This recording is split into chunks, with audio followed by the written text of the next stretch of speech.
하나님이 우리를 이렇게 테스트하실 때가 있어요. 제가 한번 설교도 했지만 여러 가지 테스트하는 것들이 있거든요.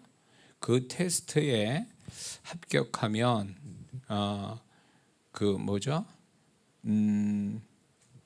부모가 그러잖아요. 자식한테 뭐 너 요번에 잘하면 무슨 선물을 줄게 이런 식으로 선물로 걸어놓고 이제 독려하기도 하고 그러는데, 그것처럼 하나님께서 우리를 테스트를 하실 때 그 테스트에 합격하면 하나님의 새로운 축복들이 나타나게 되는데, 그 테스트가 그냥 룰루랄라면서 감당할 수 있는 테스트가 또 아니라는 거예요.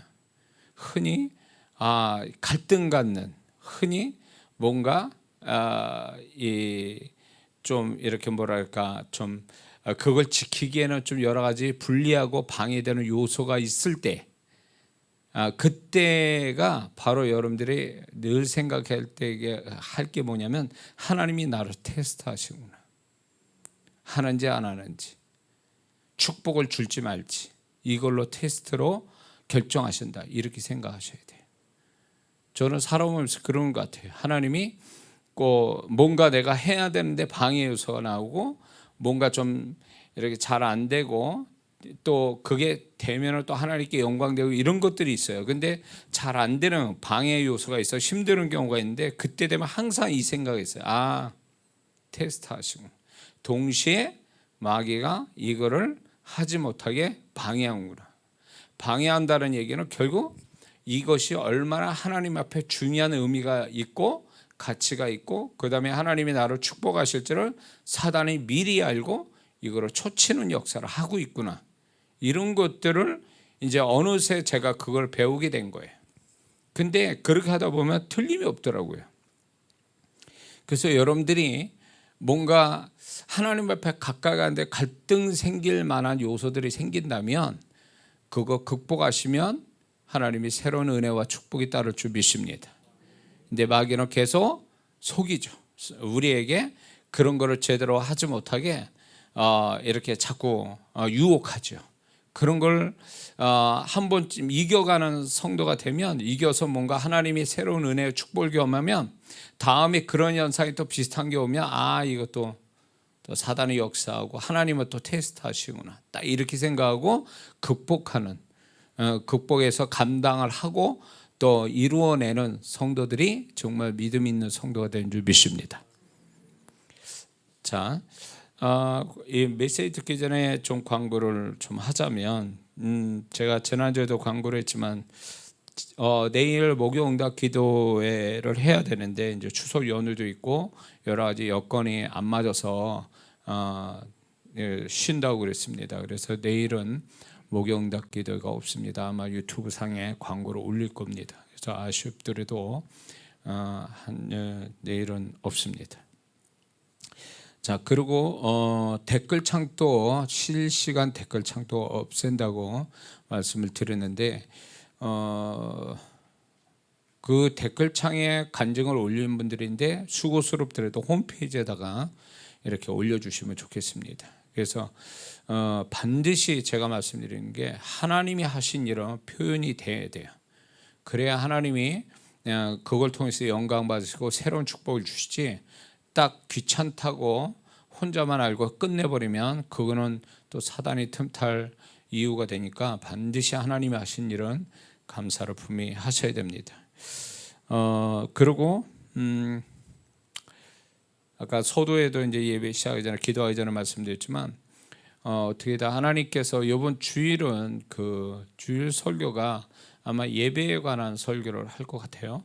그래서 성도분들이 습관적으로 드리는 이 예배가 과연 성공적인 예배냐, 실패하는 예배냐, 그리고 성공적인 예배, 잘 하나님이 받으시는 예배는 과연 어떤 일이 벌어지냐, 이런 것들에 대해서 좀 말씀을 드리려고 합니다.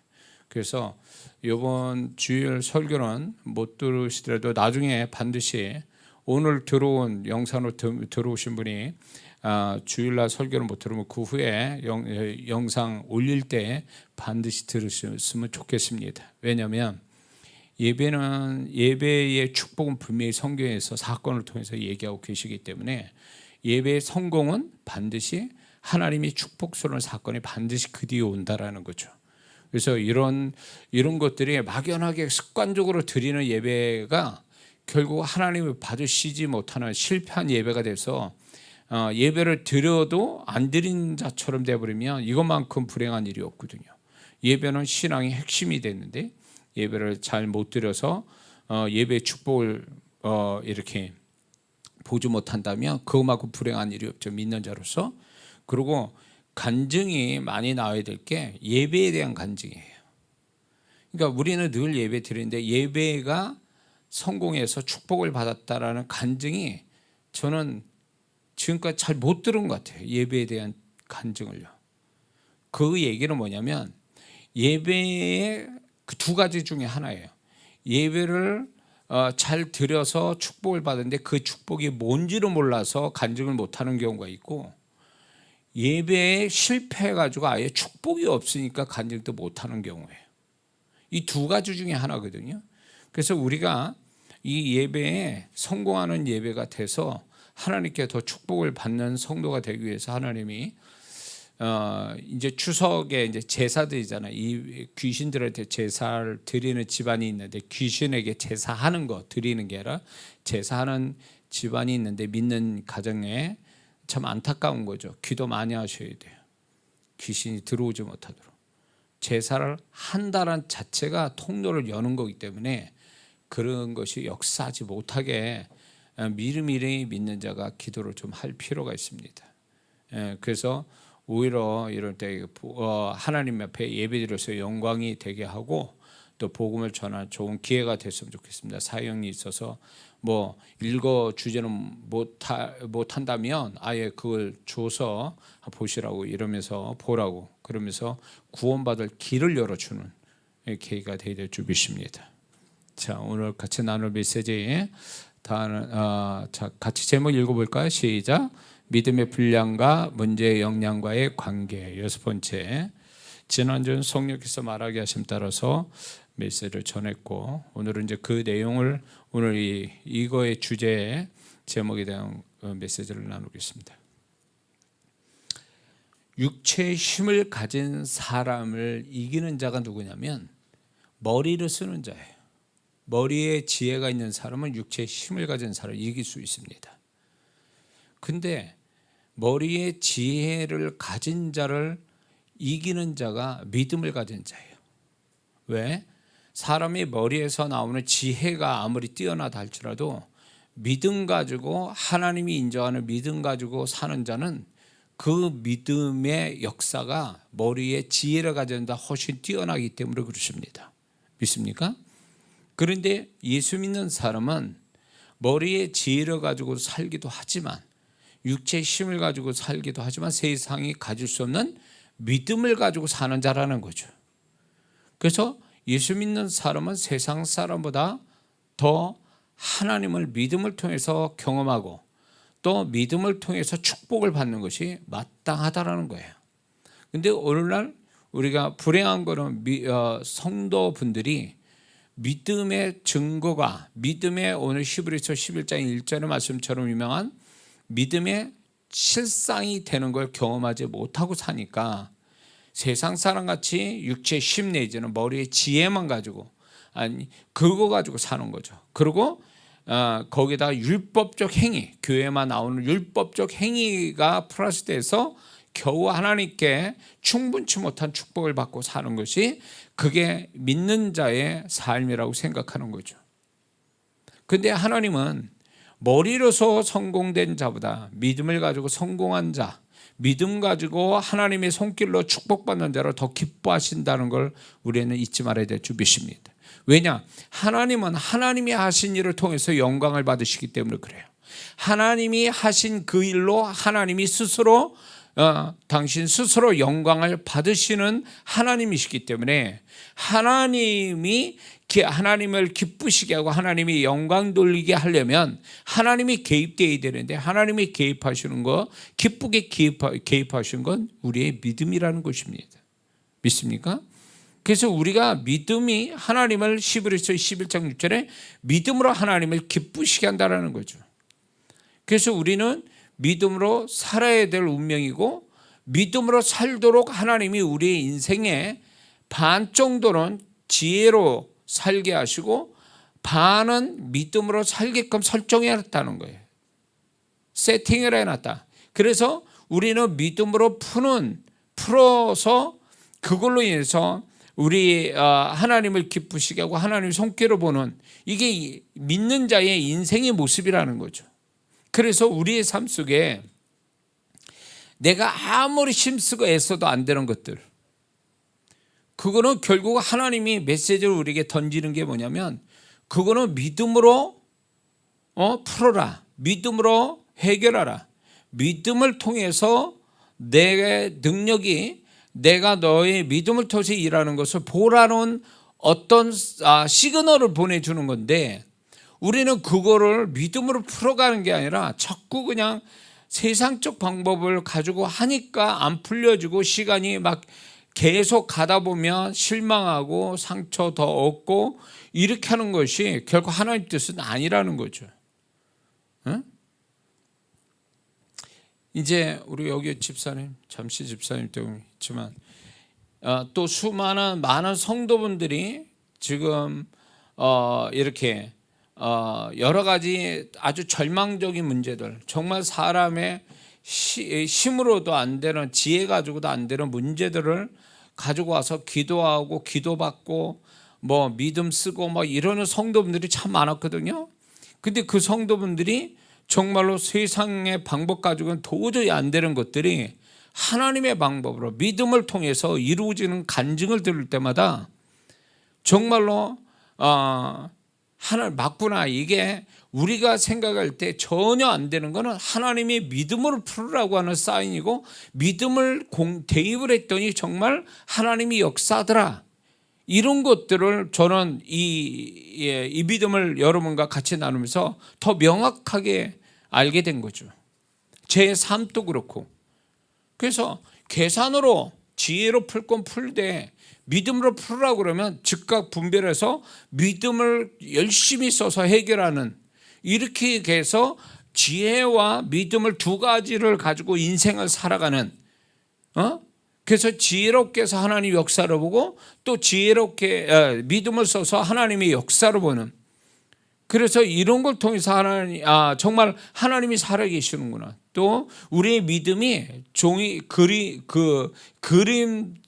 그림의 떡이 아니라 정말 그게 실상을 만들어내는 능력이구나라는 것을 경험하며 살아갈 때 예수 믿는 사람이 한숨 짓고 감정적으로 슬퍼하고 이럴 인생이 아니라는 거예요. 그런 것들을 믿음으로 얼마든지 풀어갈 수 있는, 정말로 믿음을 통해서 새로운 걸 창조해낼 수 있는 사람이라는 거죠. 제 삶을 봐도 제가 안 되는 일이 있었단 말이에요. 자녀부터 해서 우리 아들 갖는 것부터 다 이거는 안 되는 거, 병원에서도 안 된다는 얘기고 답도 없고. 그런데 그런 것들이 애를 쓰고 힘을 썼는데 그것이 결국 뭘로 풀어졌냐면 믿음으로 풀어졌단 말이죠. 하나님 약속을 믿고 믿음을 썼더니 믿음이 실상이 아들이 딱 나온 거죠. 그런 일들이 제 삶에도 비일비재했어요. 많았어요. 그러면서 그래서 분별이 된 거예요. 계산으로 풀어야 될 게 있고 믿음으로 풀어야 될 게 하나님이 내 삶에 그게 있었구나. 그러면 모든 성도들이 다 마찬가지예요. 그 사람의 믿음의 분량만큼 하나님이 허락하시는 거죠. 믿음의 문제를. 지혜의 문제냐 믿음의 문제냐, 이걸 잘 먼저 분별할 필요는 있다는 거죠. 근데 믿음의 문제를 믿음으로 풀지 못하면 그거는 결국 그 사람한테 계속 고통이 되고, 그리고 또 믿음으로 풀어서 역사로 볼 거는 하나도 경험이 안 된 채 그냥 지나쳐 버리는, 축복이 안 되고 쓰라린 기억으로 추억으로만 남는 것이 될 수도 있다는 거. 근데 저와 여러분들이 고린도전서 10장 13절 하나님이 감당치 못할 시험을 허락하신 적이 없다. 감당할 쯤에 또 피할 길을 주신다. 이 말씀을 정말로 저는 이 말씀을 100% 믿고 지금까지 살아왔는데 정말 이 말씀은 제 삶에서 제 삶을 두고 맞다라고 저는 증명해 오면서 살아왔거든요. 하나님 말씀은 거짓이 없단 말이죠. 그렇기 때문에 우리 삶에 감당이 안 될 문제가 없다. 감당이 된다는 얘기는 내 손에서 얼마든지 해결할 수 있다는 뜻이거든요. 근데 왜 우리가 감당이 안 되냐라는 것은 지혜로 풀어야 될 거와 믿음으로 풀 것을 구별을 못하는 거죠. 믿음으로 풀어야 될 거를 믿음으로 안 푸니까 그게 감당이 안 되는 것처럼 보이는 거예요. 그러니까 믿음으로 풀 건 믿음으로 풀어야 감당이 되는 건데 믿음으로 안 푸는 거죠. 거꾸로 되는, 지혜로 할 때는 믿음으로 하고 믿음으로 할 때는 지혜로 하고, 이러니까 이게 안 맞는 거예요. 그러니까 그게 해결이 안 된 채 계속 이게 안 풀리는 수학 문제 같이 계속 괴롭히는 거죠, 그 사람을. 그건 하나님의 뜻이 아니라는 거죠. 어떻게든지 풀려야 된다는 거죠. 믿음은 무한대로 어떤 답이 안 나오는 수학 문제가 아니란 말이죠. 우리의 믿음은 답이 나오게 돼 있어요. 왜? 바라는 게 실상이 나온다는 게, 실제 현상이 나온다는 거거든요.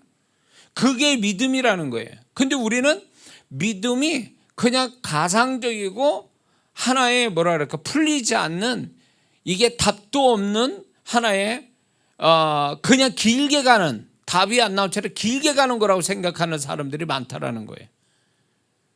그래가지고 믿음 쓰는 걸 포기해버리는 믿음. 그리고 또 이 믿음은 결국 믿음의 인내를 통해서 실상을 봐야 되는데 믿음의 인내를 갖지 못해요. 믿음은 있는데, 감당할 만한 믿음이 있는데 믿음의 인내를 해야 되는데, 실상이 올 때까지 믿음의 인내를 해야 되는데 인내를 못해요.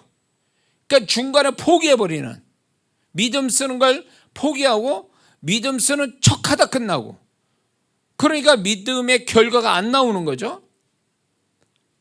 근데 많은 사람들이 자기가 믿음이 있다 그러면, 그 믿음이 있다라고 말한다면, 성경 그대로 믿음이 있다고 말한다면 실상이 나와야 믿음 있는 사람이에요.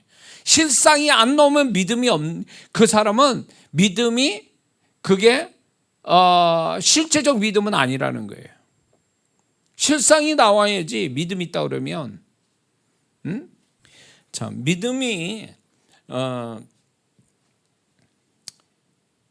믿음의 인내를 통해서 실상까지 봐야 되는데, 많은 사람은 믿음은 한순간인 것처럼 생각해요. 한두 번 하고 많은 거라고 생각을 해요. 그러다 보니까 믿음의 인내를 하는 법을 모르고 믿음의 인내를 하질 않는 거예요. 그러니까 많은 사람이 충분한 믿음이 있어요. 근데 그 믿음이 실상이 올 때까지 그 믿음의 중간에 인내라는 시간이 필요한 건데, 이 믿음의 인내를 하지 못하는 것에서 결국 충분할 수 있는, 충분한 믿음을, 실상을 볼 수 있는 믿음을 가졌는데도 불구하고 인내를 못한다는 것 때문에 믿음이 파산이 되는, 믿음이 결국 어떤 결과를 가져오지 못하는 믿음을 가진 성도들이 너무 많다는 거예요. 우리의 믿음은 한두 번 써보고 안 된다고 해서 믿음을 포기하는 것은 성경에서 말하는 믿음이 아니에요. 믿음은 실상이 나와야 돼. 실상이 나오지 않으면 그건 믿음의 능력이라 볼 수도 없고, 실제로 성경에서 말하는 믿음은 아니에요. 복음서에 나타난 사람들도, 기적을 보는 그 사람들도 그 전부터 가졌던 예수님의 소문을 듣고 예수님 앞에 가서 고침받아야겠다는, 들었고 마음에 믿고 입으로 시인하고 이러는 이걸로 인해서 예수님 앞에 진짜 나와서 기적을 경험하는 이 믿음에 인내하는 시간, 믿음을 지키는 시간. 믿음의 인내라는 건 결국 자신이 가지고 있는 믿음을 지키는 시간이 있었기 때문에 기적을 보는 거거든요. 근데 믿음을 지키지 못해. 중간에 환경이나 자기 계산적인 머리나 다른 사람 말이나 상황에 의해서 자기 믿음을 지키지 못하고 인내하지 못해서 포기되거나 소멸시켜버리는. 그러놓고 하나님 왜 나는 이 문제가 계속 이렇게 계속 가야 되냐고 하나님께 묻는다면 하나님은 결국 이렇게 얘기하실 거예요. 네 믿음은 어디 있느냐? 왜 믿음을 끝까지 쓰지 않느냐? 왜 믿음을 끝까지 표현하지 않느냐? 라고 얘기하실 거라는 거죠.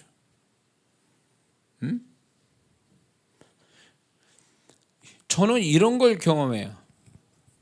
믿음이 있다고 그러지만 실제 문제 가서는 아예 믿음이 없는 사람처럼 되는 사람 많아요. 자기는 평소에 믿음이 있대요. 그러면 믿음의 문제를 하나를 딱 던졌을 때 자신이 믿음 가졌다면 믿음으로 되돌아야 되잖아요. 근데 말은 그렇게 해놓고 실제 믿음의 문제가 딱 오면 도망가 버리는 거예요. 도망가거나 믿음으로 풀어야 될 거는 계산하고 있어. 이거는 본인이 말뿐이지 실제 믿음을 가진 사람은 아니에요. 이런 성도들이 참 많아요. 교회에서는 믿음이 있다고 그랬는데 딱 삶으로 돌아가서는 삶의 현장 가서는 그 정말 믿음을 풀어야 될, 믿음으로 해결될 문제를 딱 던졌을 때 하나님이 이거는 믿음을 풀어야 되는구나 알고 믿음을 딱 풀어야 되는 거를 믿음을 쓰는 게 아니라 믿음은 없고 세상적 방법이나 지혜, 자기의 계산으로 가지고 자꾸 문제를 푼다면 이 사람은 믿음을 하나의 보관용 내지는 액세서리용 교회에서 쓰는 어떤 단어에 불과한 거예요. 교회 믿음이 그런 겁니까? 세상의 문제를 풀지 못하는 믿음이냐고. 그러니까 많은 성도분들이 믿음은 교회에서나 통용되는 거지 교회 바깥에서 내 일상에서는 전혀 도움이 안 된다고 생각하는 믿음에 관한 불신앙을 가진 성도들이 교회 안에 많아요. 그러니까 교회 와서는 굉장히 신앙이 좋은 사람인데 착실한데 자신의 삶에서는 믿음으로 안 푼다는 거예요. 기껏해야 자기가 착한 행실로 뭔가 이거를 해결해 가기를 원하고 자기가 가지고 있는 지혜 가지고 해결하려고 그러지 믿음 가지고 해결할 생각을 안 한다는 거죠. 그러니까 본인 스스로가 속고 있는 거야. 속이고 있는 거지. 나는 믿음이 있다고 해놓고 실제는 믿음을 쓰지 않는 사람.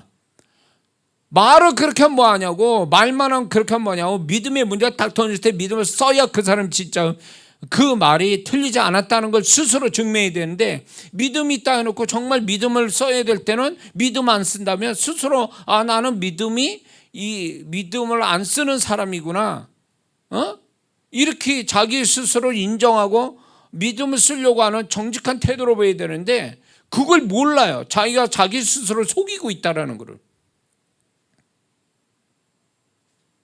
이게 좀 아이러니한 거죠. 또 아이러니한 게 뭔지 아세요? 이런 게 있어요.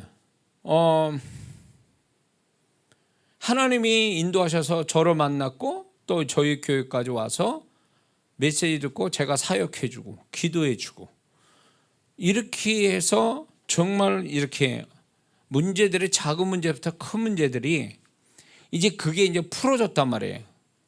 정말로 안 되는 문제, 계산으로 안 나오는 문제를 하나님이 정말 이 영적 행위, 믿음이라는 영적 행위를 통해서 풀어갔는데 그 뒤에 문제가 뭔지 아세요? 그런 성도 가끔가다 나타나서 참 마음이 실망이 되는, 제 마음이 인간적으로 실망되는 게 뭐냐면 분명히 하나님 앞에 그 성도도 믿음을 가진 행위를 가지고 여기 왔고 행위를 갖고 내가 그걸 목격했고 또 제가 그 믿음으로 이분을 기도해주고 사역해주고 다 해줬어. 그러면 거기서 믿음에서 풀어진 거잖아요. 그러면 적어도 하나님이 믿음으로 이렇게 저의 기도와 목사님의 메시지와 사역을 통해서 이게 풀어졌다라고 하는 이런 그거를 영광 받자는 게 아니잖아요. 그게 사실이니까 그런 부분에 대해서 그렇게 얘기하면 좋겠는데 그럴 때 이 성도가 정말 이거를 믿음의 역사라는 걸 인정하는구나 이렇게 해서 저도 하나님 앞에 영광이 될 텐데 이게 무슨 믿음으로 푼 게 아니라 어쩌다가 되고 될 일이 됐다라는 생각하면서 그냥 전혀 지금까지 기도하고 제가 사역해 준 게 아무것도 아닌 것처럼 얘기를 해요. 난 그 심리를 이해 못하겠어요. 어? 내가 영광 받지 않은 것도 아니고 가만히 보면 이 사람은 내가 전한 사역이나 기도나 이런 걸 안 믿는 사람이었구나. 지금까지 습관적으로 기도 아쉬우니까 안 받으면 또 이상하고 안 받으면 또 아쉽고 그러니까 와서 그냥 받은 거지. 이 사람이 정말로 이 목사님이 하나님이 나를 통해서 목사님을 통해서 하나님이 역사하신다라는 이 믿음을 받은 게 아니라는 거지. 그런 거 볼 때마다 목사인 제가 정말 이게 성실하게 목사니까 이렇게 하기는 하지만 이렇게 믿음에 대해서 아주 불신앙적인 태도로 보이는 이 성도에 대해서 한마디 해주고 싶은데 해준다고 뭐 알아듣는 사람도 아닌 것 같아서 얘기는 안 해요. 근데 분명한 것은 분명히 하나님이 실망하셨을 거라는 생각 들어요. 그게 믿음으로 풀었다면 그 믿음으로 푸른 거에 대해서 자신뿐만 아니라 하나님이 믿음을 이 교회에서나 저를 통해서 하나님이 해결해 주신 거에 대해서 적어도 감사하는 마음을 가져야 되는데 그런 얘기 하나도 없어요. 그러니까 왜 와서 기도받았지? 왜 여기까지 온 거야 그러면? 그게 될 일이 된 것 같으면 왜 여기까지 와서 고생해서 멀리서 여기까지 와서 듣고 있고 시간 쓰고 헌금하고 기도받고 왜 그러냐고. 될 일이 된 것 같으면 집에서 앉아서 있다가 기도하고 그 될 일이 되면 되는 거지 뭐 여기까지 와서 그러냐고. 그런 생각 훅 드는 거예요. 제 인간적인 마음으로. 될 일이 된 것 같으면 왜 여기 와서 기도받냐고. 기도는 왜 받은 거야 도대체 그러면? 왜 받은 거야 이거를? 그냥 안 받으면 섭섭하고 아쉽고 그러니까 기도받은 거야? 나는 하나님의 믿음을 가지고 이 성도에게 하나님이 저의 믿음과 이 성도의 믿음을 통해서 역사하기로 바라고 손을 얻는 건데 이런 거에 대해서 전혀 이거를 하나님 믿음으로 역사한다는 생각을 안 해요. 그러니까 어떤 때는 이 성도는 믿음으로 받는 사람이 아니구나. 습관적으로 받는 사람이고 안 받으면 손해보는 것 같으니까 또 받는 거고 인간적인 마음에서 받는 거지 정말 그렇게 될 거를 믿고 받는 게 아니더라 그 얘기예요. 그래서 그게 좀 마음이 아프더라고요. 제가 생각해 볼 때. 그래서 이게 주시려는 하나님과 또 제가 그만한 믿음 갖고 받는 분 또 믿음을 딱 가져서 이게 딱 삼박자가 맞아야 역사가 오는데 이렇게 해서 역사가 왔으면 그게 다 믿음을 통해서 역사가 온 거잖아요. 믿음의 하나님이 믿음을 통로자인 나를 통해서 그 사람이 또 믿음 가지고 또 역사가 왔으니까 그 사람 혼자만의 믿음 가지고 안 되니까 이제 나 같은 통로자가 또 세워진 거고 그러면은 하나님이 그런 식으로 믿음으로 역사했다는 것을 인정하고 하나님께 감사를 해야 되는데 그렇지 않더라는 거죠. 그래서 표현을 하는 거예요. 여기서 표현하든 어디서 표현하든 하나님이 그렇게 하셨다라고 표현을 해야 되는 것을 마땅하게 생각해야 되는데 초점은 자기에게 있어요. 자기에게 내가 그만큼 노력하고 애쓰고 힘썼어. 그래서 이렇게 됐어. 그러면 혼자서 집안에서 기도하고 있지 못하러 여기까지 목사한테 안수 받냐고. 그럴 필요 없잖아요. 하나님이 인도하셔서 왔으면 그만한 하나님이 또 역사하시기 위해서 과정이 있었다면 하나님을 기쁘게 해야 되는데 너무 그런 부분에 제가 너무 많이 경험해서 제가 마음이 상한다고. 그러니까 인간적인 상함이 아니에요. 결국은 초점이 자기가 열심히 했기 때문에 됐다라고 생각하는 사람이에요. 그럼 목사가 왜 있고 예배가 왜 있어요? 교회가 왜 있냐고. 그럴 것 같으면 집안에 자기가 골방 만들어서 거기서 기도하고 직접 받고 직접 축복받고 직접 역사가 와야지. 그러면 그 어떤 성도를 위해서 얘기하는 거예요 도대체. 제 이 얘기는요 제발 그러지 않았으면 좋겠어요. 제가 이 메시지 전하면서 이거는 제 마음이 아닌 거예요. 주님께서 그분이 받을 영광을 자기가 영광 받고 있어. 내가 노력하고 애쓰고 힘썼으니까 될 일이 된 거야. 이런 식으로 생각하는 그 성도를 위해 잘못 생각하고 있다는 것을 제가 말씀을 드리는 거예요. 자, 그래서 우리는 하나님께서 믿음을 통해서 역사해 가는데, 오늘날 제가 이거를 목회자들에게도 이 믿음에 관해서 제가 세미나도 하고 가르치기도 하고 이제 이런 실상을 경험시키기도 하고 막 이러면서 제가 성도들도 가르치면서 제가 느껴온 게 뭐냐면, 교회 안에서의 그 단어들을, 영적인 단어를 많은 성도분들이 이거를 추상적으로 생각하거나 실제로 역사한다라고 하는 믿음이 없구나라는 걸 제가 느끼는 거예요. 이게 실제로 역사한다라는 믿음이 약하다라는 거예요. 말은 그렇게 하고 있는데 실제로 그렇게 역사하는 걸 100% 믿고 그렇게 말을 하느냐, 그거예요. 보면은 그게 아닌 거예요. 습관적으로 말할 뿐이고 그 말에 대한 영적인 그 단어에 대한 믿음을 충분히 갖지 못한 채 습관적으로 말하는 성도들이 많다는 걸 알게 된 거예요. 근데 주님은 저에게 그거를요, 영안을 열어서 보게 하신 거예요. 예수님의 피가 임하면 어떻게 역사하는지, 그 피가 검붉은 피가 임할 때 어떤 현상이 일어나는지 그거를 보여주실 기도해요. 성령의 불, 성령의 역사 눈으로 저는 보았다고요. 응? 천사나 악한 영들의 역사도 보았다고요. 실제로 열어서 영안을 열어주셨기 때문에 본단 말이에요. 근데 저는 이제 보았기 때문에 더 믿을 수 있는 것 같은데, 많은 성도분들이 이 단어들이 실제로 역사하고 있다라는 확신을 가지고 기도를 하거나 말씀을 믿거나 말을 하거나 이런 것들에 대해서 그렇게 충분하지 못하다는 걸 제가 느끼는 것이 있다라는 거죠. 응? 제가 우스운 얘기로, 제가 미국에서 이제 그 외국 사역자, 능력 있는 사역자, 이렇게 사역자분들한테 기도를 왔는데 한 번이면 되거든요. 믿음으로 한 번만 딱 받으면 되는 거를 여러 번 받으면 되는 줄 알고, 여러 번 하면 더 좋은 줄 알고 막 받고 되돌아와가지고 또 받고. 난 이게 한때 그런 분들이 있었어요. 너무 창피한 거지. 그거는 뭐냐, 만약에 이분이 거기에서 단상에도 그래, 한 번만 받으라고.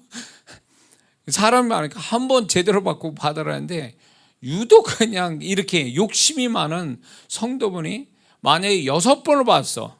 그걸 말을 이렇게 안 듣고 6번 받았으면 5번까지가 다 자기 스스로가 안 믿고 있었다는 거야. 안수의 능력을. 6번째 가서 믿었다, 그 얘기 아니에요? 5번째는 안 믿으니까 6번째 가서 받은 거잖아요. 응? 그러니까 믿는 것 같은데도 안 믿는 거예요. 이거는 믿는 것 같은데도 안 믿는 거예요. 될 사람 같으면 한 번에 그냥 그 믿음이 있으면 한 번에 다 될 수도 있는데, 이 사람이 많이 받아서 뭐가 될 것처럼 생각하면 그 직전에 많이 받은 그거는 아무 소용이 없는 거야. 안 믿고 있었다라는 거죠. 열심만 있을 뿐이지 안 믿고 있었다. 그러면 역사는 안 오는 거예요. 응? 혈류증 여인은요, 예수님 손을 잡은 것도 아니야. 피부를 스킨십을 한 것도 아니라고. 그냥 옷자락만 잡아도 난 뭐가 되겠다는 이 옷자락 잡는 믿음조차도 하나님이 인정하셔서 기적을 베풀어 주시잖아요. 그 믿음, 그만한 믿음, 그게 믿음인데, 이건 도대체 많이 받아야 뭐가 역사가 난다? 그리고 또 어떤 성도는 이렇게 할 때 뭔가 육체적 현상이 와야 돼. 그래야 자기는 받았다고 생각하는 거예요. 이 사람은요, 믿음으로 받은 게 아니라 육체적 현상을 믿고 있는 거예요. 육체적 현상이 와야 믿는 거고 그게 없으면 안 믿는 거예요. 그러니까 이런 성도들 보면은 좀 답답한 거예요. 왜 그렇게 생각하지? 믿음으로 받을 때 아무 현상이 안 일어날 수도 있잖아요. 믿음으로 받을 때 현상이 일어날 수도 있어요. 뭐 마음이나 육체의 현상이 일어날 수는 있지만 꼭 그런 것만은 아니거든. 근데 그런 거를 믿음으로 받아야 되는데 믿음이 우선이 아니라 나는 진동이나 뭔가 와야 나는 비로소 믿겠다라고 하는 이거는 하나님 말씀하는 믿음은 아니잖아요. 느낌이 와야 믿는다? 그건 믿음이 아니지. 그분과 그분의 말씀을 믿는 그것만 가지고 믿어야 그 믿음 가지고 받아야 뭐가 되는 거지. 느낌이 와야 믿는다라고 하면 그 사람은 느낌이 하나님 되고 느낌이 말씀이 되는 식이 되어버리기 때문에 이건 잘못된 믿음이 되는 거예요. 그러니까 제가 이 성령 사역하면서 이런 사람들을 너무 많이 보는 거예요. 믿음이 아닌 거예요. 그거는 자기 현상을 믿는 거지 주님을 믿거나 그분의 말씀 믿는 게 아니거든. 어떤 사람은 이장호 목사 한 번의 기도에 뭔가 역사가 온다고 믿는 게 아니라 여러 번 받아야 온다고 믿는 사람이. 그러니 이런 사람은 믿음이, 이 사람은 정말 하나님 말하는 믿음은 없는 거예요. 7번 받았다? 그러면 6번 받은 건 다 이 사람은 안 믿고 있었던 거지. 그러니까 믿음이 아닌 것들이 너무 많아. 우리 신앙생활에 믿음이 아닌 것들. 그러니까 믿음으로써 하나님을 기쁘시게 하고 믿음으로 역사 오는데 믿음이 아닌 것들이에요 다. 그러다 보니까 역사는 안 오더라 그거지. 그러면 그 사람만 손해나는 거예요. 복음서 보세요. 혈루증 여인 보라고. 예수님이 불렀어요? 자기 믿음 가지고 역사가 온 거지. 그게 중요한 믿음의, 오늘날 우리가 가지는 믿음에 대한 아주 중요한 시그널처럼 나타나는 거예요. 내 믿음 가지고 내가 믿음을 가지면 그분 또 인정해 줄 수밖에 없는, 그게 바로 혈루증 여인의, 그걸 통해서 우리에게 얘기하고 계시거든요. 네가 진정으로 내가 믿음이 인정할 만한 믿음 가지면 내가 너를 알지 못해도, 내가 너에게 뭘 하지 않아도 너는 그 네 믿음으로 역사는 오게 돼 있다라는 걸 계시해 주는 거 아니냐 말이에요. 그러니까 저도 그래요. 제가 이렇게 정말 충분한 믿음을 갖지 않아도 그 상대방이 간절하게 믿으면 그분 믿음 때문에 역사 와요. 저는 그냥 통로자로서만 쓰임받는 거고. 그런데 어느 분은 그분보다 내가 믿음이 더 커. 이분을 불쌍히 여겨서 내 믿음 가지고 정말 그 이분보다 더 큰 믿음 가지고 내가 기도해줘도 안 돼. 왜? 이 사람 믿음이 뭔가 잘못돼 있어요. 믿음이.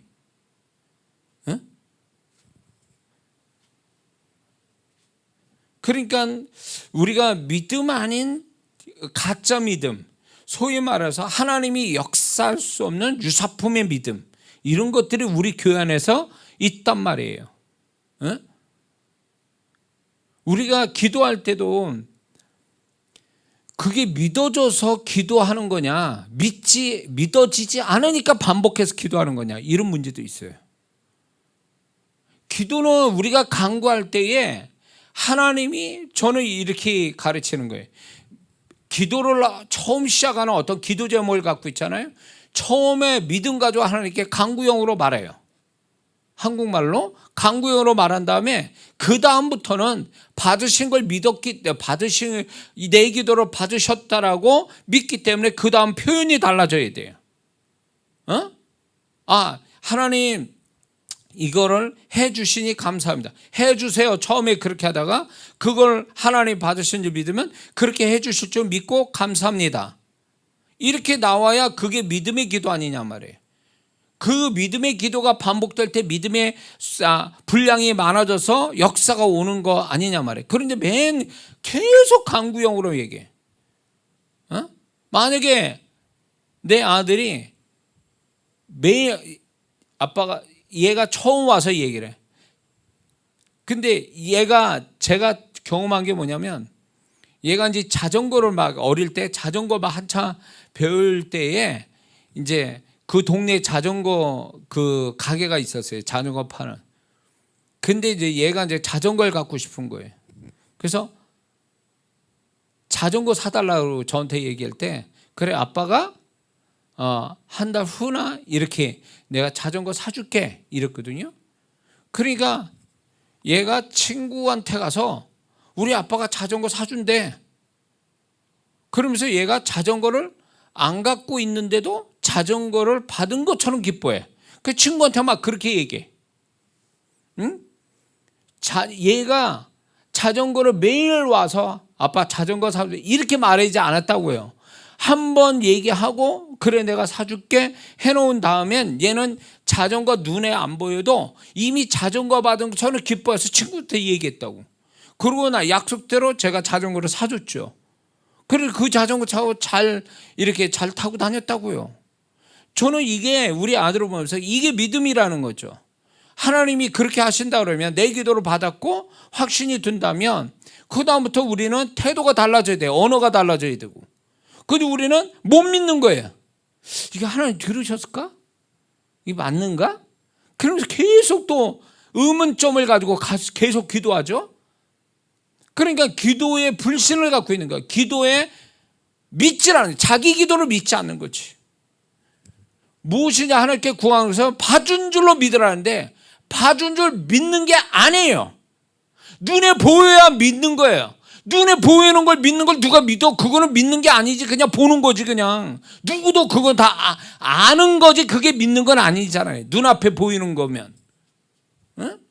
믿는 거는 건 눈에 안 보여도 그게 있는 것처럼, 그게 내 손에 쥐어진 것처럼 생각하는 태도로 가져야 이게 믿음인데, 이게 뭐 기도를 하니까 기도를 해서 눈에 안 보이는 거를 보는 것처럼 해야 이게 믿음인데, 안 보이니까 계속, 그러니까 하나님께 의문점을 갖고 강구형으로 계속 또 달라고 그러고 계속 잃어버리니까 기도가, 그러면 그 사람 기도 응답이 온다면 마지막 번에 기도한 그것이 응답이 온 거지. 그 전까지는 그거는 믿음의 기도가 아니잖아요. 그 전까지 만약에 이 사람 100번 기도했어. 100번 만에 뭐가 왔어? 그러면 99번은, 강구형으로 말하면 99번은 그거는 기도한 게 아니라는 거예요. 믿음이 아니라는 거지. 마지막에 기도한 것만 응답받는 거지, 그걸로.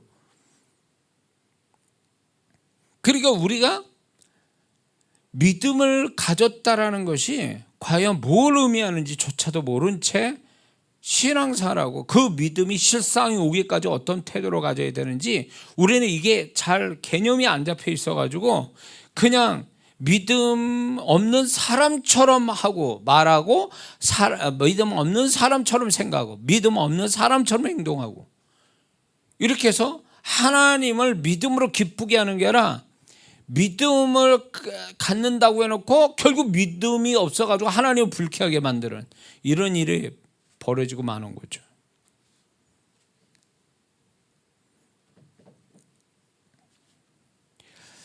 자, 그래서 우리는 이 믿음에 대한 게 간단한 단어 같지만 이게 내용으로 하면 지금까지 제가 쭉 얘기했지만 지금 제가 볼 때 한 30번 한 것 같아요. 지금 이 믿음만 가지고.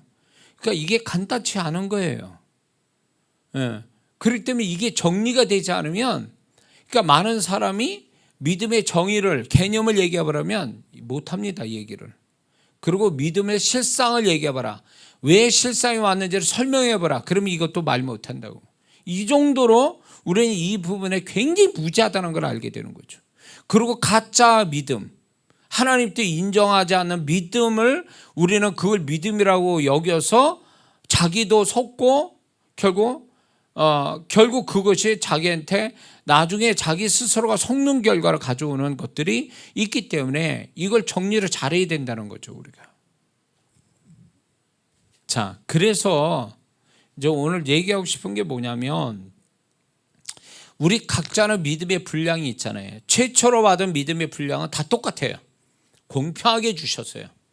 잘났든 못났든 배우든 안 배우든 예수 믿으면 일정한 분량의 기본적 믿음의 분량을 갖고 있는 거예요. 없을 수가 없어요. 구원받았기 때문에 다 가지고 있단 말이에요. 근데 이게 얼마나 이제 하나님의 말씀 또 믿음을 얼마나 하나님 말씀 마음에 품고 많이 말씀이 들어오게 하고 또 믿음의 세 통로를 통해서 말씀이 들어오게 하고 믿음을 또 많이 표현하고 믿음의 어떤 실상을 많이 만들어 이 세 가지로 인해서 믿음의 분량이 커지는 거거든요. 그러니까 믿음의 분량이 커지는 거는 그 사람 몫이에요. 최초로 주는 믿음의 분량은 하나님이 주시는 거고 나머지 믿음의 분량을 키우는 것은 자기가 하는 거예요. 자기가 어떻게 하냐에 따라 믿음의 분량이 같이 출발했는데 같이 구원받았는데 믿음의 분량이 제각각일 수가 있어요. 얼마나 자신의 믿음을 얼마나 열심히 분량을 키웠느냐에 따라서 키웠냐 그렇지 않느냐에 따라 사람이 차이가 생기는 거죠.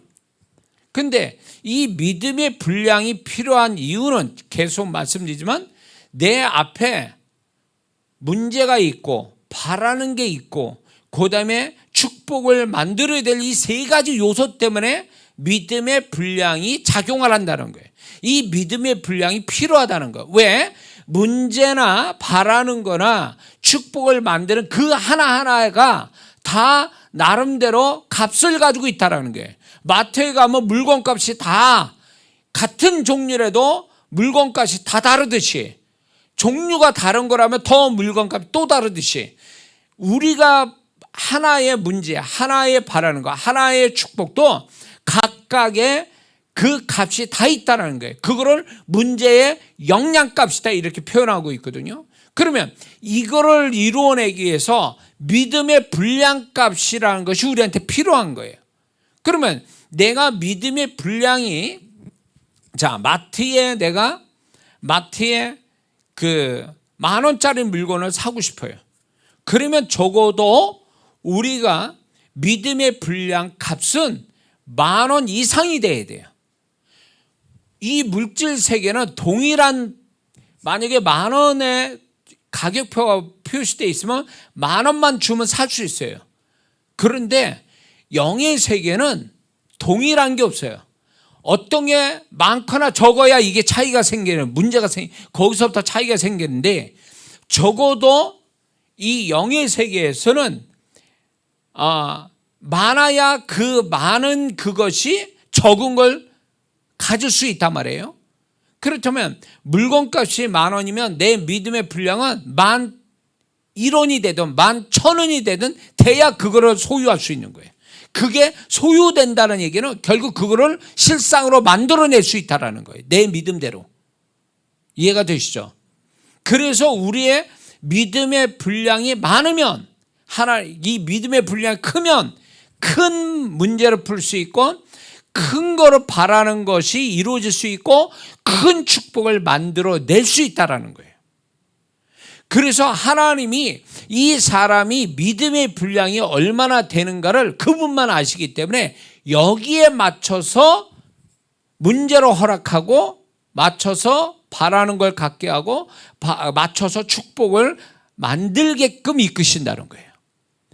그래서 감당할 만큼 하신 이유가 여기 있는 거예요. 그래서 믿음의 분량이 작으면 믿음의 분량이 작은 것만큼만 문제가 풀려지게 돼 있고 그것만큼만 바라는 게 이루어질 수 있고 그것만큼만 축복을 만들어낼 수 있어요.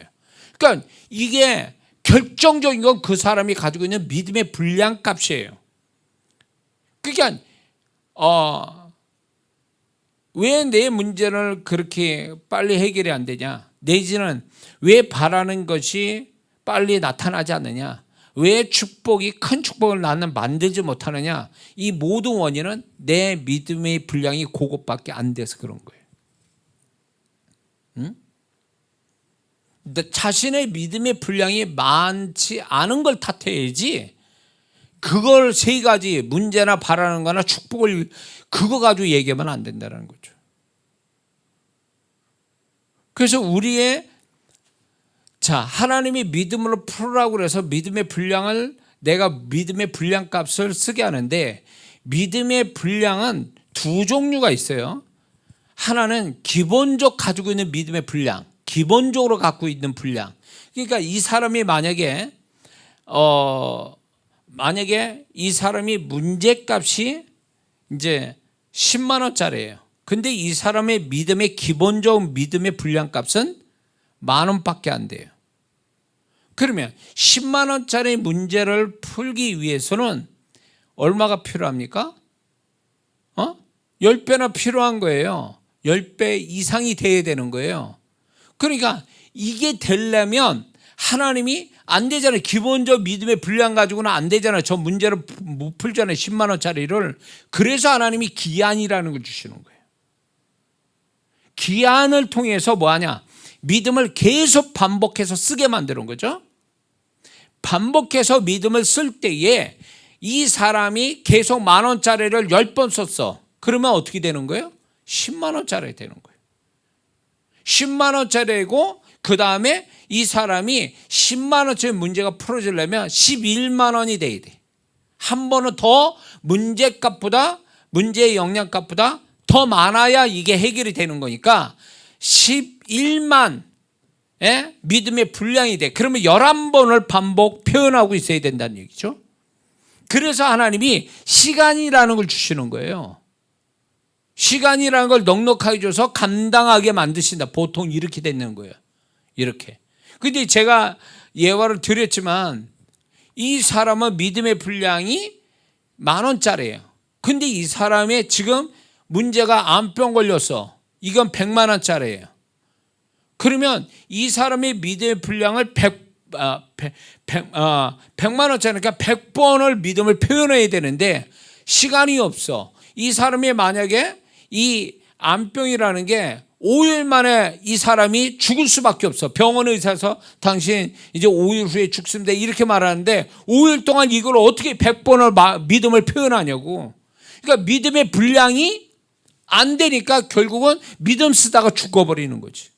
근데 믿음을 쓰다가 죽더라도 이 사람은 살지는 못했지만 믿음을 하나님께 보여드리는 것으로 해서 하나님이 영광을 받으셨기 때문에 죽어서도 하나님 앞에서는 상을 받을 수 있다는 거예요. 왜? 믿음을 썼다라는 그 자체를 하나님을 기쁘시게 한 거니까. 비록 살지는 못했어도 믿음을 썼다라는 그 자체를 하나님이 영화롭게 했기 때문에 그 사람은 죽어서도 하나님 앞에 상을 받게 돼 있어요. 그래서 하나님이 이렇게 느닷없이 이건 극단적인 예인데 이런 사태가 벌어지지 않게 해서 이 사람에게 암병이라는 100만 원짜리 암의 문제도 이 사람 10,000원짜리라도 언젠가부터 이 사람을 믿음을 분량을 키우러 계속 하나님이 푸시했을 거라는 거죠. 이걸 아시니까 이 사람이 언젠가는 암에 걸려 죽을 거를 아시니까 하나님께서 이 사람이 이걸 풀게 하시기 위해서 믿음으로 풀게 하시기 위해서 어느 시점부터가 계속 은혜 주시거나 기도시키거나 믿음을 쓰게끔 믿음에 부담을 주고 믿음을 계속 가질 수 있는 의욕을 주고 영적 의욕을 주고 아마 그랬을 거라는 거예요. 어느 시점에서. 근데 이 사람이 그걸 눈치 못 챈 거지. 딴짓거리 한 거지. 하나님은 그 기한을 주셨는데 믿음을 100번이나 반복할 수 있는 시간에 기한을 줬는데 이거를 못했던 거예요. 모르거나 아는데도 게을러서 영적 게을러서 그걸 못 쓰다가 5일 전에 아는 거지. 이제 의사로부터 5일 후에 죽습니다 이런 얘기를 들었을 때 믿음을 쓴다 해도 이미 때는 늦었다 그 얘기예요. 하나님은 은혜의 하나님이라 절대로 이 사람이 믿음의 분량을 충분히 다 쓰고 해결받을 수 있는 기한을 항상 은혜로 주신다 그 얘기예요. 그 기한의 시작점을 알아야 된다는 거예요. 그 시작점을. 그러니까 오늘 만약에 내가 느닷없이 내가 원래 그런 사람인데 기도가 막 너무 잘 돼. 기도가 너무 하고 싶어. 교회에 가서 예배를 너무 많이 드리고 싶어. 봉사로 막 하고 싶어. 전도를 하고 싶어. 말씀을 보고 싶어. 이런 의욕들이 막 영적 의욕이 생기려면 그거는 하나님의 앞에 이 사람의 어느 시점에서 안 좋은 문제가 발생돼서 해결해 주려고 하거나 바라는 게 있어서 해결해 주려고 하거나 아니면 이 사람을 축복하려고 축복을 만들어서 이 믿음으로 축복을 만들어내기 위해서 시작점을 알리는 거거든 그게. 근데 이걸 놓치는 사람이 있어요. 이걸 놓쳐가지고 하나님이 그때 막 시작점에 의욕 주고 막 성령이 막 물붓듯이 막 그냥 막 할 수 있게 막 마음 넣어준 거를 이 사람은 인간적인 방법으로 이 핑계 저 핑계 대서 하지 않는다면 이게 소멸된다는 거예요. 소멸이 되니까 이제 하고 싶어도 안 돼. 그때 하고 싶어도 안 돼서 시간이 흘러간단 말이에요. 흘러가다가 꽝 하고 어떤 문제가 그냥 느닷없이 그냥 안 좋은 문제가 뽕 맞았을 때 이 사람은 이걸 생각해야 돼요. 아, 하나님 그래서 그때 믿음을 분량을 키우려고 그때 나한테 그런 영적인 의욕을 주고 믿음을 자꾸 가지라고 영적 부담과 감동을 추적하는, 이렇게 해석해야 이게 맞는 얘기예요. 근데 그렇게 해석하지 않고 하나님 왜 문제를 나한테 이런 문제를 지금 주십니까? 이러면서 하나님 원망하고 있어. 하나님 그런 분 아니에요. 느닷없이 우리한테 그냥 도둑같이 나한테 내 인생에 아무런 시그널도 안 보내고 그냥 느닷없이 그냥 이렇게 던져버리는 식의 하나님은 아니란 말이에요. 좋은 일이든 나쁜 일이든 그거를 풀 수 있는, 믿음을 쓸 수 있는 충분한 기한을 주시고 그 시작점을 알리는데 이거를 눈치를 못 채니까 결국은 문제도 안 풀리고 바라는 것 실상이 안 되고 축복은 만들어지지 않는 그런 일이 벌어지는 거지. 이게 그러니까 하나님과 더불어 살고 영적으로 둔한 사람, 육으로 사는 사람들은 이런 거 모른다고. 그러니까 이런 사람은 먼저 어떻게 하냐? 느닷없이 만난 걸로 생각해. 모든 게 문제도 느닷없이 만났고 축복은 바라지만 어떤 걸 좋은 걸 바라지만 바라는 걸로 끝내버리고, 축복을 만들려고 하자니 믿음이 없어서 만들지도 못하고 이런 식으로 가는 거예요. 그때서 후회할 때 이미 때는 늦은 거지. 그러니까 적어도 착실히 신앙사라고, 적어도 영적인 감각이 있고 하나님과 동의하는 사람이라면 자기 내면이나 자기 상황, 자기 어떤 삶 속에서 하나님이 뭔가 느닷없이 뭔가 나를 긍정적으로 만지시는 그 시점을 알아채야 되는 거예요. 왜 여기 와 있냐고. 먼 곳에서 왜 우리 교회 오고 먼 곳에서 여기까지 와서 이장원 목사한테 메시지 듣고 안수를 받아야 되는 이유가 뭐 있냐고. 가까운 교회도 있고 자기 교회도 있는데 이유가 뭐냐고. 왜 그렇게 하냐고. 근데 또 그렇게 오는 사람은 제정신이냐고. 또 아닌 사람도 있어요. 자기 정신 가지고 와서는 도저히 안 되는, 그래서 주님의 마음 주셔서 온 사람도 있다고. 우리 교회 집사님 있어요. 부산에서 매주 오시는 그 집사님, 또 제가 농담삼으로 제정신이 아니라고.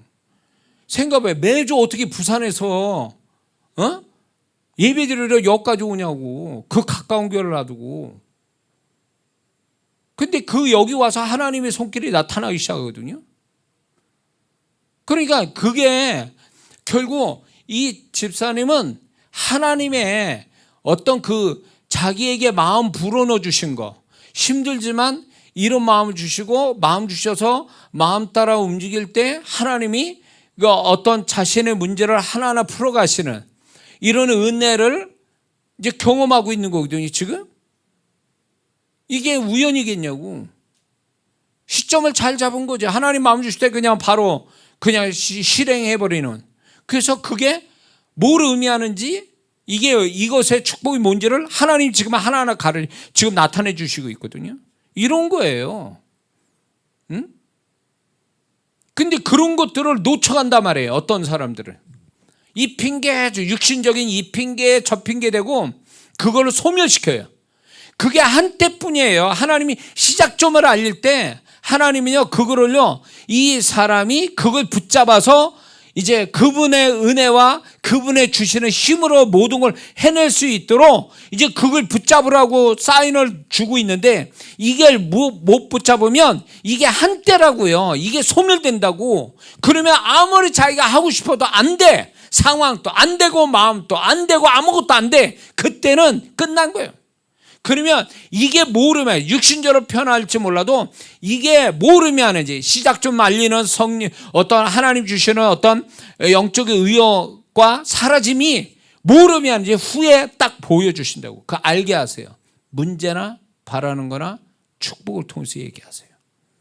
그때는 이미 그림에 떡되는 거예요. 문제는 해결 안 되고 바라는 건 실상이 안 되고 축복은 만들어지지 않아. 그럴 때 후회하는 거지.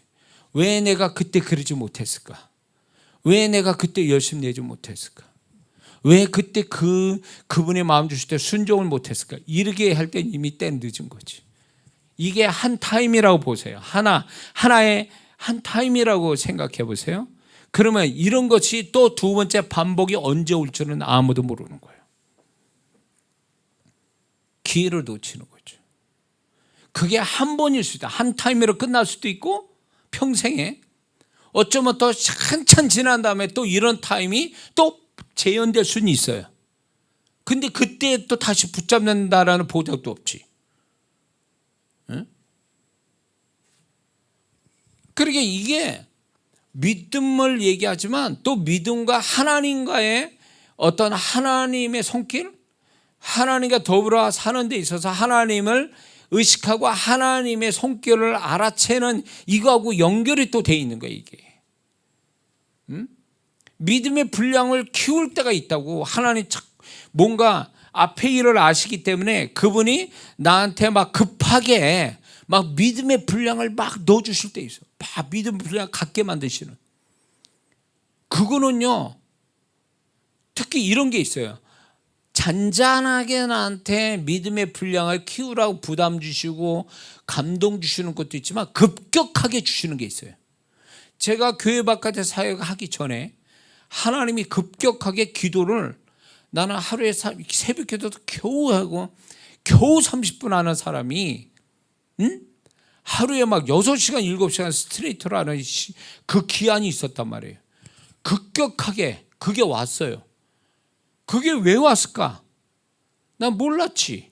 근데 그게 끝난 다음에 금식도, 나는 금식하라면 내가 난 그거만큼 무서운 게 없는데, 금식하라는 하나님 쌓여놓으면 제일 무서운 게 그건데, 금식을 막 하라고, 막 금식도 막 한 번 하는 게 아니라 또 입맛 돌만하면 또 금식시키고 또 금식시키고, 이런 시간들이 막 생길 때에 나는 왜 이랬는지 알 수가 없어요. 그러나 나는 거기에 순종했더니 이 끝에서 이제 제가 교회 바깥의 사역으로 생각지 않게 열려서 나갔는데 첫 교회부터 역사가 막 일어나면서 너무 내가 놀랬단 말이에요. 아, 이것 때문에 하나님이 그게 다 믿음의 분량을 키웠던 거거든요.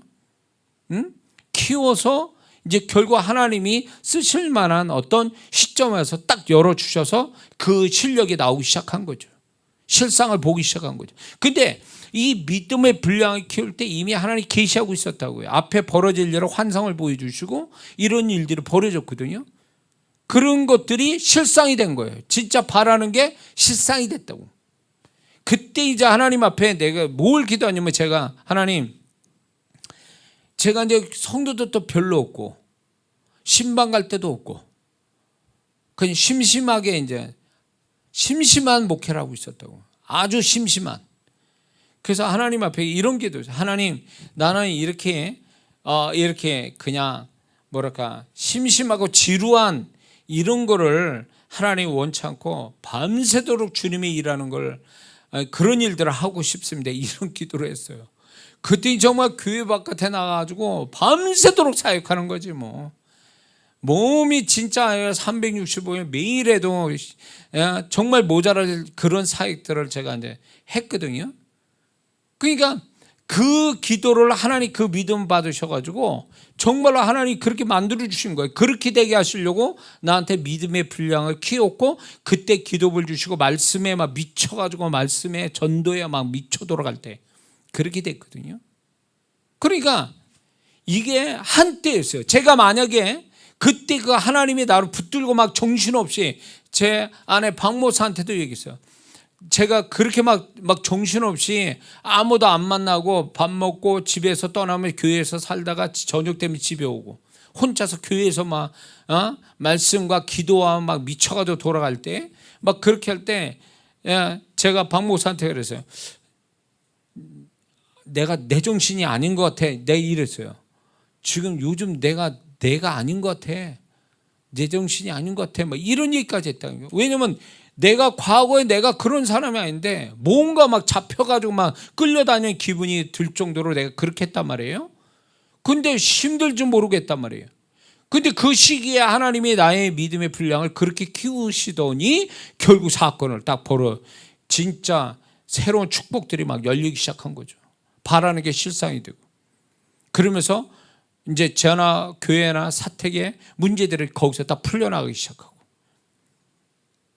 그 시점을 잘 잡은 거예요, 제가. 그래서 많은 성도나 목회자분들 가르칠 때 시작점을 잘 봐라 말이죠. 하나님이 정말 그 일을 앞에 예언적 은사를 안 받았어도, 예언 은사 안 받았어도 하나님이 뭔가 앞에 뭔가를 좀 이 사람에게 축복이 되게 하려고 한다면 뭔가 시작점을 잡는다. 그거를 캐치하고 있어야 되고 그걸 붙잡으라 그러는 거예요. 그거 놓치면 분명히 후회할 날이 온다는 거예요. 응? 아마 이 얘기 들은 성도 중에 그때 그거였어 이러면서 가슴 치는 사람이 있을 거예요. 응? 그러면 어떻게 되냐, 두 번째 오기를 기도를 해야 돼. 근데 그 두 번째는 그분의 주권이요, 언제 올지 모르지. 그러면 이런 건 있더라고요. 몰라서 지나간 사람이 있어. 그렇다면 저는 그런 사람한테는 조만간 두 번째 기회는 온다고 봐요. 몰랐기 때문에. 영적으로 무지해가지고 몰랐다 그러면 하나님 분명히 그 사람에게 이거를 두 번째는 자, 네가 몰랐다 그랬으면 이제부터 나는 네가 알게끔 해주겠다. 자, 그러면 알게끔 할 때 네가 정말 하면 너는 축복이고, 이 알게 했는데도 네가 안 한다면 그 다음 끝이다 이럴 수도 있어요. 그래서 몰랐다라는 사람한테는 기회가 또 있더라고요. 한 번쯤 알게 한 다음에 네가 어떻게 할 거냐 이거를 하나님 보시려고 하나님 두 번째 은혜는 있더라고요. 그럴 때 하여튼 하나님이 시작점을 이렇게 나타낼 때에 그걸 붙잡는 사람이 될 때 그게 하나님의 역사를 만드는데, 많은 성도분들이 안타깝게 당장 하나님 막 이렇게 막 은혜 부어주시잖아요. 기도와 말씀과 뭐 신앙생활에 막 은혜 주실 때 지금 한참 하다 보면 내가 왜 이렇게 열심히 내지? 이렇게 생각해요. 그러면서 적당해야지. 뭐 지금 당장 이게 뭐 돈 되고 떡 되고 뭐가 되는 것도 아닌데 나 혼자 신나가지고 지금 열심히 내고 있는 게 좀 이상하다고 생각하는 거예요. 그러면서 적당히 해보자. 그러면서 줄여요. 이렇게 열심의 속도나 열심을 속도나 능력을 이렇게 줄여요. 그래가지고 줄이면서 이 핑계 저 핑계 되면서 서서히 그런 것들이 이제 소멸되다시피 해버리면 반드시 후회할 날이 옵니다. 하나님 열심 줄 때 해야 돼요. 하나님은 뭔가 이 사람에게 믿음의 분량을 키우고 그래서 뭔가를 그 앞에 있는 걸 해결하고 축복을 주시기 위해서 공통된 그 특징이 하나가 뭐냐, 열심을 준다는 거예요. 열심. 예배 열심이든 기도 열심이든 말씀에 열심이든 찬양 열심, 뭔가 열심을 주세요. 이게 공통점이에요. 그 열심이 오면 그거 놓치면 안 돼요. 당장 뭐 떡이 되고 돈이 되나 뭐 아무것도 안 되는데 아무것도 없는데라고 생각하면서 멈추면 끝나는 거예요. 그 사람은. 그 다음 하나님이 그 앞에 있는 것들을 문제는 풀고 바라는 건 실상이 되고 축복은 만들어지고 이런 일들이 거기까지 가기 위해서 열심히 내는 건데, 하다가 보면 이걸로 하다가 보면 당장 이게 난 뭐 하는 거지 지금? 이렇게 막 애쓰고 힘쓰고 뭐 몇 시간씩 걸쳐가지고 교회 오고 막 뭐 정신없이 뭐 내 쓸 것도 없는데 하나님께 헌금 바치고 지금 뭐 하는 거야 내가, 이러면서 제정신이 돌아오려고 그래요. 조심하셔야 돼. 그게 제정신 돌아온다는 게 무서운, 이게 얼마나 무서운 얘기인 줄 아세요? 하나님이 주님의 마음을 부어주셔서 그렇게 하는 거를 가끔가다 제정신 나가, 지금 내가 뭐 하는 거지? 나 이거 이러다가 뭐 거지 되는 거 아니야? 이러다가 나 지금 탈나는 거 아니야? 막 이렇게 생각해서 뭐 불안해하고 막 이러다가 그러다가 이제 서서히 핑계대고 변명되고 속도도 줄이고 열심히 수위도 내리고 막 이렇게 가는 거예요. 그러다 후회하는 거예요 나중에. 왜 하나님이 그냥 그렇겠냐고. 하나님이 그냥 그러는 게 어딨어 하나님이. 다 이유가 있는데 그게 다 나를 축복하고 하나님이 영광 받으시자고 나한테 지금 발동을 걸어주신 거에 대해서 왜 이거를 자기 스스로 소멸시키냐고. 그러니까 하나님이 주시는 은혜인데 이거를 자기가 소멸시켜버려. 그걸 더 그 하나님 주신 발동 원리인 걸 더 증폭시키는 거, 이거는요 내 몫이에요. 그거를 소멸시키든 증폭시키는 것은 비로소 내 몫이라고. 내가 해야 될 몫인데 그걸 안 하잖아요. 그러면 그냥 당장 끝날 수도 있어요. 그래서 이런 걸로 축복 놓친 사람은 상당히 많아요. 상당히 많다. 그러니까 이게 하나님과 함께 사는 자는 하나님이 자기를 어떻게 하는가에 대한 감각이 있거든요. 그런 것에 대해서 하나님을 좀 하나님과 소통하며 사는 사람은 반드시 이렇게 묻게 돼 있어요. 나도 모르게 막 뭔가 막 영적인 열심 내잖아요. 하나님이 이게 뭡니까?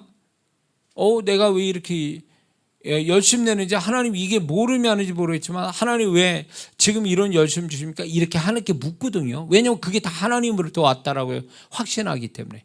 근데 이게 이런 성도는 분명히 하나님이 그 시작점 알려는 걸 붙들고 끝까지 가는 사람이 될 수 있어요. 그런데 보통 어떻게 하냐? 하나님이 열심 주시고 막 이럴 때 내가 왜 이렇게 열심 내지? 자기에다 초점을 둬요. 자기에다 초점을 둔 사람은 결국은 자기 스스로의 이유를 가지고 없애버려요. 근데 이게 하나님으로부터 왔다라고 믿는 사람은요, 하나님 왜 이걸 주셨습니까? 라고 답을 얻으려고 하고 하나님이 주신 거니까 나는 순종해야 된다고 열심히 가는 사람이 있어요. 그 사람이 지혜로운 사람이에요. 그게 하나님 바라는 거고, 그런 사람에게 하나님 실망시키지 않고 왜 그랬는가를 뒤에 가보면 알게 돼 있어요. 시간이 흘러보면 안다고. 응? 그러니까 하나님과 더불어 살고 하나님과 소통하고 사는 사람은 이런 것들을 다 눈치를 채고, 영적인 눈치를 채고 그걸 잘 감당하는데, 이게 하나님으로부터 왔고 하나님과 이런 걸 하나님과 소통을 안 한 채 사는 사람, 자기 중심적인 신앙생활하는 사람은 자기에다 초점을 두니까 자기가 뭔가 열심을 해서 이유가 있어서 열심히 냈다고 생각하고 이유가 없을 때 또 그걸 소멸시키는 이런 어리석음을 범한다는 거죠. 지금 제 얘기할 때 부지런히 지금 자기 생각하는 사람이 있을 거예요. 뒤돌아보면서 내가 그랬나? 내가 그랬었지? 이러면서 후회하는 사람도 있을 거고, 여러분들 이거 잘 하셔야 돼요. 응? 그래서 우리의 이런 어떤 내 믿음을 키워서 믿음을 크게 해서 뭔가 이루려고 하는 하나님이, 그거는 결국 내가 내 멋대로 한다라기보다도 하나님이 나를 은혜 주시려고 성령의 도우심이 오게 해서 소위 말하면 이런 거예요. 여러분들 그 바람 부는데 태풍들 왔지 않습니까? 좀 얼마 전에 태풍 왔을 때 어쩔 수 없이 거리를 나갈 때에 뒷바람 맞으면서 걸어본 적 있습니까? 맞바람 맞고 걷는 거하고 뒷바람 맞으면서 걷는 거 완전히 다르죠? 강한 뒷바람을 맞고 걸으면 걷는 것 같지 않게 아주 정말 심한 데로 걷죠? 바로 이게 성령께서 우리에게 도우실 때 이런 현상이 와요. 힘 안 들고요. 힘 안 들고 모든 게 다 힘 안 들게. 우리 김 집사님 같은 경우에 힘 안 들고 부산에서 여기 매주 와. 힘 안 들고. 누구는 30분 거리에 걸어서 오는 것도 힘들어 버거워하는데, 누구는 몇 시간씩 그것도 KTX를 타가지고 막 와도 힘 안 들어. 이거는 성령이 뒷바람 맞고 오는 거예요. 그러니까 이게 이런 사람한테 역사가 오는 거죠. 근데 이제 성령이 뒷바람을 맞으면서 쉽게 막 이렇게 하는, 제가 기도를 30분밖에 못했던 사람이 6시간을 막 기도한다? 성령이 뒷바람 때문에 감당이 되지 이게 내 힘으로 되는 문제냐고. 근데 이제 보세요. 성령의 뒷바람이 사라지잖아요. 내가 그렇게 할 때 베풀어 주시는 그분의 손길을 내가 스스로 절단을 내잖아요. 그러면 그 다음에 어떻게 되는 줄 아세요? 맞바람 받는 거예요. 기도하는 거, 예배드리는 거, 뭐 하는 거, 이게 다 맞바람 맞으면서 걷는 기분이에요. 그렇게 힘들 수가 없어. 차이가 그렇게 생긴다고. 그러니까 그럴 때 신앙생활이 내 힘으로 하는 건 줄 아십니까? 신앙생활도 그분이 힘 주시니까 감당이 되고 덜 힘들고 가는 거지, 그분이 힘 안 주시잖아요? 그러면 맞바람 맞고 걷는 것 같은 거예요. 그만큼 힘든 게 신앙생활이라고. 그러니까 주일날 나오는 것도 보고 하는 성도들 맞바람 맞고 신앙생활 하는 거지. 자기 힘으로 하려니까. 육신의 정욕이 발동해 세상이 나를, 자신을 유혹해, 마귀가 속삭여, 자신의 어떤 죄가 자꾸 건드려. 그러니까 이게 다 맞바람이에요. 이게 맞바람인데 기껏 내 안에 구원받아서 기본적인 믿음 가지고 뭘 교회를 나오려니 벅차지. 그 맞바람 맞으면서 가려니까. 그러니까 주일날 나오는 것도 힘든 거요. 주일날 나와서 1시간 앉아있는 것도 그렇게 힘들어하는 이유가 거기 있는 거라고. 응? 이 성령의 뒷바람을 받고 가야 그냥 힘 안 들고 막 이렇게 하는데, 우리 장모님이 87이세요. 아시죠? 수요일, 목요일, 주일날 꼬박꼬박 평택에서 40-50분씩 걸려서 여기 오시고 가고 또 모시고 가고 그러는데 하나 힘 안 들어가세요. 기도 이렇게 받으실 때 성령의 임재가 있어가지고 그 임재가 강해요. 우리 장모님 87이신데 임재도 강하고 기도나 예배드리는데 집중력이 뛰어나세요. 뭐예요? 육신의 나이는 의미가 없어. 영혼이 얼마나 강건하냐, 건강하냐에 따라서 달라지거든요. 우리 장모님이 그런 분이에요. 그러니까 그걸 보면서 우리 장모님이 그 영혼의 그 성령의 뒷바람 맞고 이렇게 신앙생활 하시니까 힘 안 들이고 다니시는 거예요. 그렇게 지금 또 변함없이 신앙생활 하신 분이라고. 예. 지금 오늘은 뭐 일이 있어서 못 나오셔서 지금 우리 장모님 얘기할 수 있는 것 같아요. 계시는데 또 얘기하면 또 그러니까 저는 우리 장모님 이렇게 뵈면은 저 연세에 어떻게 영혼은 저렇게 나이에 맞지 않게 굉장히 힘이 있고, 그리고 하나님 앞에 이렇게 지칠 줄 몰라요. 영적인데 지칠 줄 모르시는 분이라고. 그러니까 그게 누가 주시는 거냐고. 그게 그 힘을 누가 주냐고. 성령께 도우시니까 그냥 가시는 거예요. 억지로 교회에 끌려오시는 게 아니에요. 우리 장모님은 너무너무 사모하고 오신다고. 그러니까 그게 누가 그렇게 만들어 주냐고. 성령께서 그렇게 하시는 거, 하나님 은혜가 있으니까. 그 우리 장모님이, 그래서 여러분들 우리 장모님이 간증을 많이 못 들으셨는데, 우리 장모님이 기도받아가지고 치유받고 해결받은 그런 거를 간증을 자주 하신다고. 그러니까 하나님이 함께 하시고, 그러니까 역사를 그렇게 베풀어 주세요.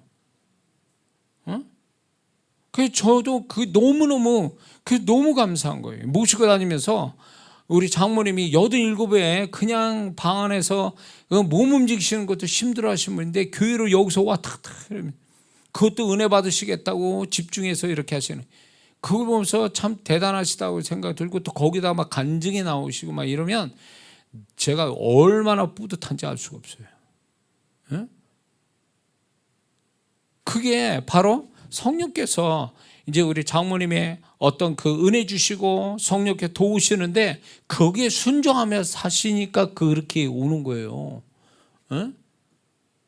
근데 젊은 친구들이 막 변명되고 핑계대고 이유도 많고, 영혼은 병들어 있고, 그러니까 하나님이 뭔가 이 사람한테 하나님은 공평하게 성실하게 이 영혼의 문제를 풀고 또 바라는 게 이루어지고 축복을 만드시게 하려고 시작점에 자꾸 하나님이 은혜를 주시고 막 힘을 주시고 막 열심 주시는데 안 한다 그거예요. 응? 그러니까 안 되지. 가는 게 이렇게 살아가면서 여전히 하나님의 손길이 나타나지 않는 거예요. 교회 생활 그렇게 하는데도 왜 그럴까? 응? 그 사람의 믿음을 이렇게 뭔가 이렇게 자극을 줘서 믿음의 분량을 많이 갖게끔 만드시는 이 열심을 통해서 뭔가 앞에 일을 믿음으로 다 풀게 만드시려고 하는 건데 이런 거를 눈치를 못 채는 거예요. 그러니까 축복이 나타나지 않는 거지. 문제도 해결이 안 되고. 자, 또 얘기하다 보니까 또 여기까지 얘기했네요. 그래서 여러분들이 지금 제 얘기에 뭔가 좀 깨달아지는 게 있으십니까? 정말 이거 중요한 문제예요. 중요한 문제. 제 인생은 22년 전에 그때 하나님이 나를 쥐고 흔들어서 나를 정말로 그 20년 전, 그러니까 2003년 3월이 될 때까지 저를 그렇게 막 쥐고 흔들어서 나를 내 정신이 아니게 만드신 거에 내가 순종해서 그것이 결국 하나님이 거기서부터 저를 변화를 주시고 그거로 하나님이 지금 역사가 지금까지 진행이 되어 왔는데 누구나 그런 일이 있다고요. 저는 그때가 가장 처참할 때, 정말로 진짜 영적으로 무기력하고 영적으로 막 다 사방이 막히고 이런 시점이었거든요. 그때 하나님이 시작점을 알려주신 거예요. 나를 쥐고 흔드는 거지. 저는 그냥 그거를 순종하고 그냥 미친 듯이 그분이 이끄는 대로 막 끌려다니다 보니까 하나님이 여기까지 저를 몰고 오셨는데 누구나 다 있어요. 그 시작점이. 근데 만약에 지금 생각해도 그때 내가 그렇게 안 했으면 내가 지금 여기까지 올 수 있었을까? 전혀 못 왔다고 저는 봐요. 전혀. 그런 찬스가 두 번째 왔을까? 전혀 안 왔다고 보는 거예요. 저는. 그때 하나님이 저희 믿음을 상승시켜서 역사하는 그것이 지금까지 이어서 왔는데 여러분들도 지금 만약에 문제가 심각하고 사방이 벽이고 내가 뭘 하기에 무기력하고 막 이런 상태에 있다면 지금 하나님이 쥐고 흔들 시작점을 나타낼 시간이에요. 지금이라고. 그럴 때 하나님이 어떤 사람은 급격하게 이렇게 할 수도 있지만 잔잔하게 시작하시는 경우도 있어요. 잔잔하게 시작해서 막 급격하게 하는 사람도 있지만 처음부터 막 급격하게 막 주어서 막 하는 사람인데 어쨌든 간에 그러나 하나님의 손길 앞에 핑계 이유되지 말고 그분이 붙들고 이끄는 대로 순종하면 그게 결국은 시간이 가다 보면 그 순종하고 열심 낸 게 결국 뭔가가 현실적인 어떤 문제가 해결되고 바라는 게 실상이 되고 내가 축복이 그대로 만들어지는 역사들이 반드시 온다라는 거예요. 그때까지 가는 거지. 그때까지. 그러니까 단박에 뭔가를 결과를 보려고 하지 말고 단박에 내가 신앙생활 열심히 냈는데 뭐 결과가 안 나오냐 이거 가지고 사단의 속임수에 넘어가지고 포기하고 그때 이렇게 중단에 멈추지 말고 끝까지 하나님 마음 주신 대로 그냥 하는 거예요. 그냥 그게 하나님 기쁘시게 하는 거고 그거에 즐거움을 가지고 계속 하다 보면 그냥 될 일은 되게 돼 있단 말이지. 그때 가서 내 믿음 따라서 되게 하신다는 거죠. 그러면 인생이 정말 재밌구나. 이런 인생도 있구나. 이런 하나님의 역사가 내 삶에도 있구나 라면서 간증할 날이 올 줄을 믿습니다. 이 지금 제가 전한 이 메시지가 여러분에게 다시 한번 여러분이 정말 자신을 좀 점검하고 또 새로운 축복을 여는 계기가 됐으면 좋겠습니다. 기도하겠습니다.